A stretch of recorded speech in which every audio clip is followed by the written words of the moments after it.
All right, we are here with The Last Place You Look from Houston, Texas. Just played Mr. Smalls.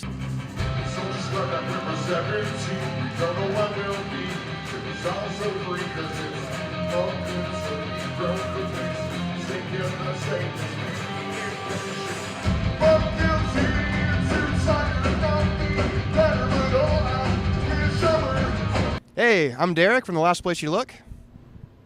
I'm Mikey. I'm Richard from The Last Place You Look. I'm Nava from The Last Place You Look. Hi, I'm Kevin from The Last Place You Look.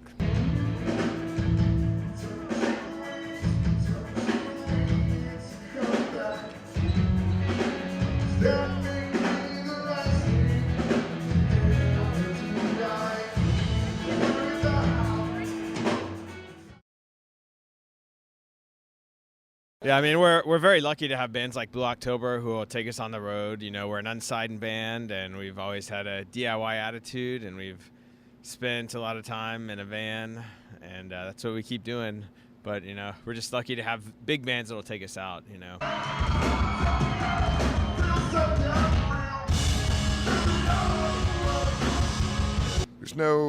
This is a quick short run with Blue October, so we won't be getting out there. But hopefully, you know, we'll jump on with someone else. It's always kind of, at our level, you know, when you don't have full booking representation and you don't have a label, it's, you know, we've luckily, like, we had relationships with bands like 10 Years who took us out, and now Blue October who are nice enough to take us out, and hopefully, you know, capitalize on that favor as much as we can by gaining fans wherever we go, by busting our ass to do what we can. All right, this is The Last Place You Look's van. We're going to go check it out real fast here. This is a Mercedes-Benz Sprinter. And it's not 100% clean, but look at that. Yeah. It's all custom made. So we've made 6 bunk beds for us to sleep in. So who needs a big Prevost van? Yeah, we got little built-in fans. We got outlets places so we can charge our phones and sleep pretty comfortably, actually. It's just pretty nice.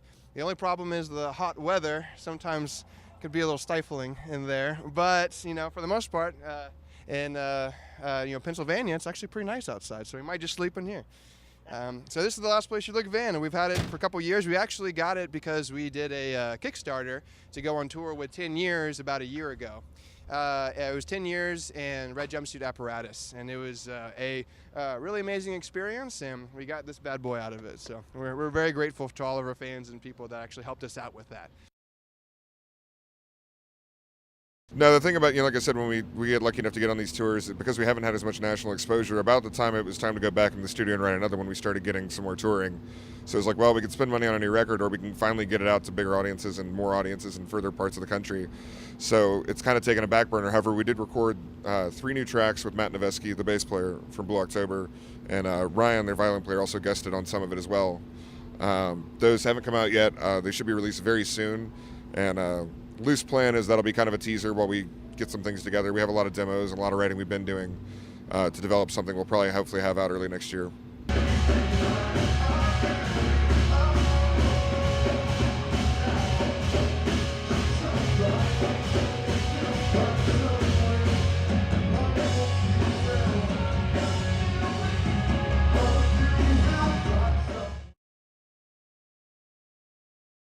Well, it's kind of cool to field test it. Like, some people had different schools of thought on that. Like, write the record and keep it locked away and don't let it out and put it in the vault and then resell it once and bam. Whereas, like, you know, this particular go around with us, we had some songs like that on the old record, and some songs weren't. But this one, it's like, it's kind of been cool to field test it and see what lives and what doesn't. And some of the songs we haven't released have been sort of released on radio stations in some places for a little while and gotten to gauge some of how that's working. And it doesn't necessarily dictate where we go next, but it's definitely good to factor in, because at the end of the day, we like writing what we like to write, but we have such a wide range of influences and like dynamics we like to do. It doesn't really matter to us as long as the core of the song is good for the people who want to hear it. And taking like notice of who your audience is and actually paying attention to that instead of like, oh, this is my art, put it on a pedestal. Like we do this to play to people. We want people to enjoy it. So it's good to see how they react with it.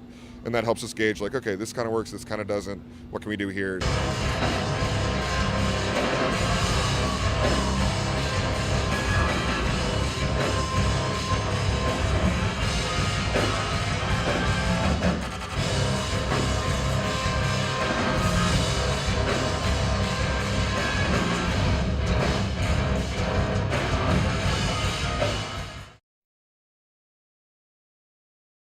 I don't have any hair on my head, but I can grow it down here, so it's like the best I can do.